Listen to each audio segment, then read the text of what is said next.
Okay, I want you to think for just a minute about your favorite restaurant in town and perhaps that steak that only they seem to be able to cut, whatever the meat is that you might go and enjoy there, and you wonder how in the world did they do it?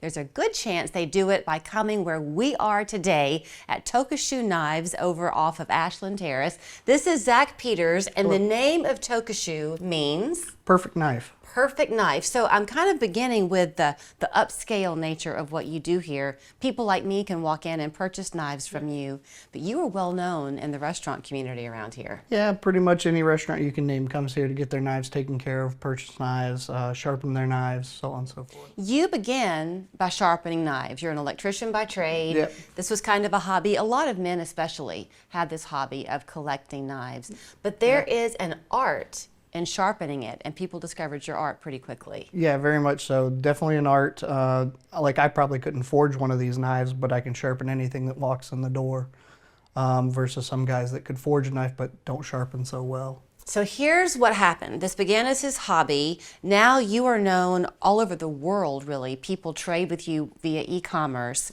because you can come in and get a basic knife. You'll walk me through some of those this morning, as cheap as 69 bucks. Yep. You have things like this one in front of you that's thousands of dollars and very rare. Yes. Let's start with that one. What is it? It's a Kenji Tagashi 270 millimeter Sakimaru Hanyaki. What does that mean? And I don't mean literally, but like, how do you use this knife? This would be mostly used for slicing of proteins. So if we had a finished roast or we were going to slice some sushi, things of that nature. It's beautiful. I was telling the crew this morning, I never would have thought that I would be a person who would come into a store like this, no offense, Zach, No. and be wowed by the inventory. It's beautiful. They're all functional, Yes. and they're intended to be legacy pieces, but they're beautiful. Yeah, even though this piece is rare and expensive, whoever happens to buy it, I hope they actually use it and don't just put it on a shelf. Okay, go ahead. These pieces need to be used. For the everyday person like me, grilling season is about to start. Yes. Are there one or two knives that we all ought to have in our arsenal? If you're serious into grilling, you should have a Sujihiki. Maybe this one's a touch long, but something 240 to 270. It's your perfect slicing knife if you're doing briskets, steaks, pork roast, anything like that. Perfect for slicing anything. And then your everyday knife would be your chef's knife, or gyuto. Would be the translation for it. Something in the 210 millimeter range to 240 millimeter range is your average. There are knife. some people watching this morning, and they may have some of these legacy knives, some things that have been passed down for generations, and they probably know the importance of getting them sharpened well. Yes. One thing unique to you, you are the one doing the sharpening. Nothing is sent away, correct? Exactly. Everything gets sharpened, repaired in-house. Nothing gets sent out. Nobody else touches it but me or my other sharpener, Boris. Do you ever appraise things? If somebody has a knife, can they bring it to you and you can say, hey, this is something to hold on to at least? We do. I wouldn't say we'll give a full appraisal, but we can give you a good roundabout idea of it. Okay, so here's where the beauty comes in. I'm sure you were able to kind of see the blade and how gorgeous that is. Are these forged, am I saying it right, Yeah. where different materials and metals are kind of forged into it? But then you've got the handles, and these come from all over the world. Like this one that I've fallen in love with is from France, right? Yep. The maker's name is Andrea Miranda. He's out of Paris, France. We have makers from the United States and all over the world. This one is from where?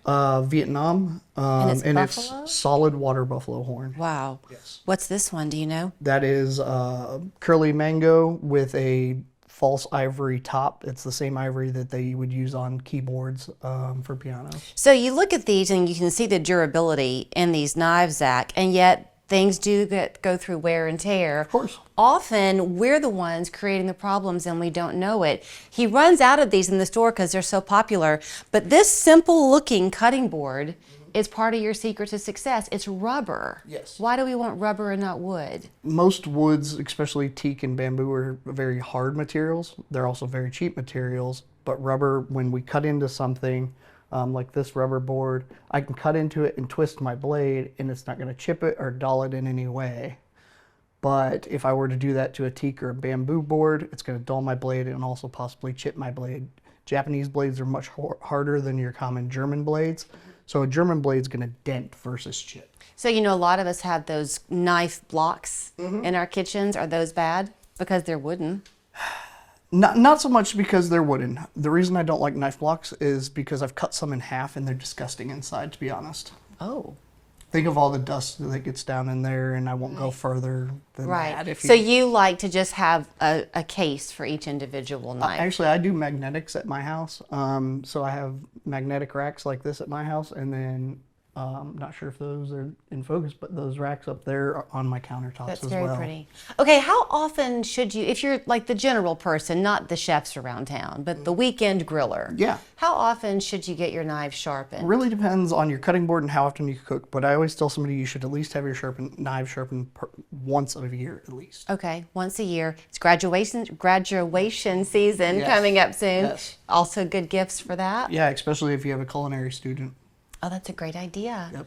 Okay, so you're telling me that I can't spend $3,000 for this one, darn. Yep. But this is a good one. Is that, what do you call that knife? This is called a petty, or here in the States we would call it a paring knife. A paring knife, okay. So that's for vegetables and Yep. things? Any in-hand work that you need to do, yes. Okay, these are your protein knives, Yep. correct? This is kind of more of an all-around, if you're going to make lunch or dinner and you're not comfortable with a larger blade, it's called a santoku.